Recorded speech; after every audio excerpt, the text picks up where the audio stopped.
Oi, gente do canal do Twins. Nós viemos hoje aqui contar um pouquinho da nossa história com a dança, né? De como que a gente começou a dançar e quando que a gente levou isso já para um outro lado mais profissional. Então, para quem não sabe, nós não começamos desde criança, a gente fez algumas aulas quando a gente era criança e quando era adolescente, mas nossa história com a dança, especificamente com o balé, começou com 17 para 18 anos, na escola que a gente fez terceiro ano. Em 2006. Isso, 2006. A gente fez parte de um grupo de dança da igreja, então a gente dançava, nós somos católicas, né? Então a gente dançava na igreja católica, dançava nós éramos de uma escola de freiras, então toda vez que tinha algum evento a gente era chamada para dançar, mas era uma dança nada profissional. E aí em 2006, a nossa antiga professora lá da infância, ela retornou a dar aulas na escola onde a gente estava estudando, e aí que a gente começou o nosso caminho pelo balé. E lá foi a professora Rita, né? Então nós ficamos lá cerca de 3 anos, mais ou menos em 2009. Eu lembro que a gente começou a fazer faculdade no CEUB, então a gente começou a ler muito sobre dança, sobre balé clássico, entender a metodologia. E eu lembro assim do livro da Vaganova, e a gente falou assim, a gente quer fazer aula de metodologia russa. Nós moramos em Sobradinho, uma cidade noturna aqui no DF, então nós fomos até o plano. E aí fizemos uma aula experimental, numa academia lá, a gente falou assim, é isso que a gente quer, né? A gente quer ler, porque antigamente a gente levava o balé muito como, eu não vou dizer hobby, mas como uma atividade. Então a gente levava a sério, sempre a frequência, tentando absorver o máximo, só que não era uma coisa assim, como é que eu posso dizer? Não tinha metodologia, não era uma coisa que a gente, eu quero levar isso pro resto da minha vida, né? Então em 2009 a gente fez uma audição no Instituto Cultural Balé Brasil, na L2 Sul, e aí nós passamos e nós entramos lá como bolsistas. E assim, é importante ressaltar que nesse começo de dança, como muitas escolas, era uma coisa muito assim, 2 vezes por semana só, a gente não fazia barras assim, todos os dias, não tinha aquela frequência. Então eram 2 aulas de 1h30, 1 hora, então era pouco tempo para você ter realmente um desempenho. E aí quando a gente começou a estudar mais o balé, na nossa época, isso em 2006, o balé adulto não era uma coisa ainda estourada como hoje em dia, porque você tem academias de balé clássico específico para adultos. Então, era bem difícil, tanto quando a gente entrou no Instituto Cultural Balé Brasil, que foi um lugar assim que abriu as portas pra gente, abriu o nosso olhar de dança, porque é difícil você ganhar bolsa quando você é maior de idade. A gente já tinha 21 anos e a gente considera que nosso início foi realmente lá, porque a gente começou a fazer aula no adulto, na turma adulta à noite, mas como a gente queria fazer aula de ponta, a gente já tinha alguma ideia de iniciação a pontas, a gente foi para a turma do básico, então era uma menina de 12, 13 anos, a gente tinha 21. Então era uma realidade muito difícil, porque quem começa a balé tarde sabe do que a gente está falando. Comparação. Você se compara, a menina tem 12 anos, tá na mesma turma que eu. Então foi realmente uma questão de força de vontade, uma questão de saber que você tem que realmente, às vezes, retroceder para poder avançar. Foi lá no Balé Brasil que a gente ficou até 2011 e a gente é muito grata às experiências lá. A gente começou lá com o nosso primeiro balé de repertório que a gente dançou, que foi Romeu e Julieta, posteriormente Copélia, que a gente começou a fazer aula de ponta e a gente sente como se fosse um reinício na dança, porque lá a gente voltou assim pro basicão. Vamos aprender a fazer plié, vamos aprender a fazer tandi. E assim, uma coisa que a gente sempre fala, que foi uma época que a gente tinha que se dedicar 2, 3, 4 vezes mais, porque como a Ludmilla falou, a gente fazia à tarde, a gente fazia a aula do básico e nas terças e quintas à noite a aula do adulto. Então, quando você já é mais velho, você entra numa turma de meninas mais novas, só que elas já tinham, sei lá, 10 anos, 9, 8 anos de dança, e a gente tinha pouquíssimo tempo, 3 anos de balé. Então a gente teve que correr atrás mesmo, então a gente chegava lá mais cedo para fazer o alongamento.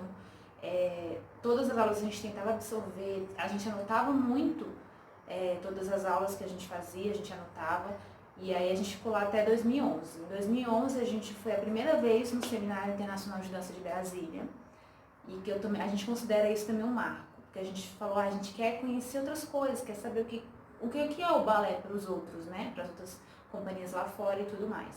E nós fomos no seminário, que foi até no centro de dança, e assim, eu lembro que as aulas eram bem difíceis. A gente fazia intermediário, a gente fazia ponta, a gente assistia a aula do avançado. E na época a gente tinha uma noção que, como a gente era bem iniciante, assim, comparando no nível profissional de escolas muito assim renomadas, a gente assistia as aulas do avançado porque a gente queria absorver muito daquilo. Ah, esse passo eu nunca fiz. E eu lembro que a gente sempre anotava. Ah, na aula, ou então a gente chegava em casa mesmo, hoje a professora na aula de ponta, ela deu isso, isso, isso. Hoje eu não consigo fazer, é isso que a gente pensava, né? Mas eu vou anotar pra gente treinar mais pra frente. E interessante que nessa época do Balé Brasil, a gente estava fazendo faculdade de Direito, então a gente realmente se dedicava não só ao balé, mas sim à faculdade. Então, para quem faz faculdade, quem entrar no balé, é possível você se dedicar desde que você tenha uma organização e se organizar para estudar um mês antes das provas, para não coincidir ensaio. Então, a gente nunca faltou aula por causa da faculdade, a gente nunca deixou de ir para o ensaio. Então, eu acho que o sucesso também tem a ver com as prioridades. Então, pra gente, o balé, a dança, era uma prioridade também. E vai ter sacrifícios, então não adianta você achar que, não, você vai ter que deixar algo de lado, né? E na mesma época a gente também ainda fazia o karatê. Então, era assim, era uma correria. Pegava não sei quantas matérias lá no CEUB, fazia matéria no horário do almoço, fazia de manhã e tarde. E aí eu falo que o Seminário de Dança Internacional de Brasília, aqui no Centro de Dança do DF, foi o que abriu também. A gente falou assim, nossa, eu vou ter que correr mais atrás ainda, vou E ter aí, que melhorar. em 2011, a gente participou do nosso primeiro concurso, que foi o Taguatinga Dança, que é um curso que tem aqui no entorno do DF. E pra gente também foi um marco, porque a gente foi sozinha, a gente fez a coreografia, com a cara e com a coragem, no neoclássico, e a gente não foi classificada, mas pra gente foi uma vitória subir num palco, a gente nunca tinha competido, e realmente foi assim, como se fosse um destrave, assim, de você pode, mesmo você sendo bailarina adulta, você tem todo o potencial. A questão é você realmente se esforçar se você quer. Então, em 2012, a gente foi para a Academia Advanced, com a nossa professora Manuela, que era professora do Balé Brasil. E lá também a gente se desenvolveu muito, foi lá que a gente começou a fazer aula de ponta, mais centro de ponta. Então, mas a gente tem muita gratidão, tanto pelo pessoal do Instituto Cultural Balé Brasil, quanto a professora Manuela também, porque foi o que deu a base. Só que ainda tinha aquele problema de ser só 2 vezes na semana, 1h30. Então a gente foi percebendo que só 2 vezes na semana é muito pouco. Se você quer alguma coisa a mais, a gente sempre desejou alguma coisa a mais. Então em 2013, na verdade final de 2012, a gente fez uma audição para um curso no América, em Nova York. E lá a gente conheceu a Mônica Maia, que é uma escola que tem aqui em Brasília. E aí ela deu uma bolsa pra gente. E de 2013 até 2015 a gente fez parte da academia dela, com muita gratidão, como a Luiz falou, lá a gente pôde fazer aula todos os dias, aula de jazz, aula de ponta, aula de corpo de baile, a gente competiu em Caldas Novas, competiu em Taguatinga Dança de novo, foi um lugar que abriu muitos horizontes pra gente também, e a gente começou a fazer aula diária. Eu acho que assim, antes da audição, né, teve o Taguatinga Dança que a gente participou de novo em 2012, também coreografia pró-autoral, tudo, né? E aí, a gente falou que a gente fez a audição no final de 2012 para o América, a gente passou. E também foi algo muito importante pra gente falar assim, aí o caminho que a gente queria seguir, então validou mais isso. Então, em 2013, já na Escola de Dança Mônica Maia, no começo do ano a gente foi pro Dança em Caldas, com trio, com solos, com duos. E em julho a gente foi pro América fazer o samba. Que lá eu acho que foi também um grande empurrão, assim. A gente falou, a gente quer se profissionalizar, a gente quer ter um nível muito grande de realmente de dança, de falar, nossa, você conseguiu alcançar, né, aquele nível profissional. Não que a gente tenha alcançado, mas assim, a ideia sempre foi ter um nível de excelência técnica. E pra gente a América foi isso, a gente teve contato com pessoas do mundo inteiro, professores incríveis, tanto do EBT quanto professores de... A gente teve aula com a Paloma Herrera, com, assim, profissionais incríveis, e foi um mês, assim, maravilhoso em Nova York.